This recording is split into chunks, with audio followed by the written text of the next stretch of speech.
Sumqayıtda fəaliyyət göstərən Özəl Bağça və İnkişaf Mərkəzinin rəhbəri İlahə Xuduqızının yol hərəkəti qaydalarına pozduğunu əks etdirən görüntülər sosial şəbəkələrdə müzakirələrə səbəb olub.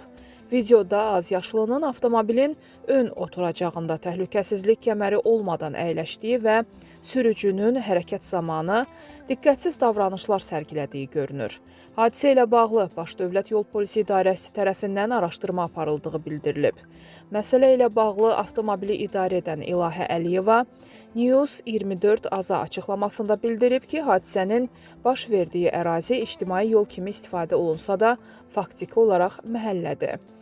Yəni, ora yol deyil, demək olar ki, bizim həyətimiz kimidir. Badam bağları adlanan ərazini çoxları tanıyır.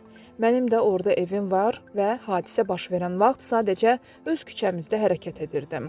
Evə gələndə gəlin dedi ki, uşaq park istəyir. Mən də düşündüm ki, uzağa getmədən elə yaxınlıqda biraz gəzdirib geri qayıdaq.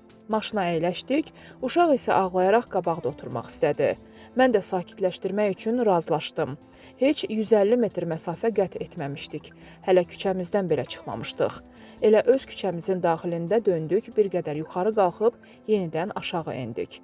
İlahə Əliyeva bildirib ki, daha sonra uşaq özü sakitləşib. Vəziyyət tam nəzarət altında idi və heç bir problem yox idi. Sadəcə olaraq bu anlar gəlin tərəfindən çəkilərək statusunda paylaşılıb. Daha sonra həmin görüntülər onun statusundan götürülərək yayılıb. Bunu qəsdən yayıblar. Yayan şəxsin kim olduğunu bilirəm. Görüntüləri yayan şəxs özü də bağçada işləyir. Bu birbaşa düşmənçilikdir. Mən də onu polisə şikayət etmişəm.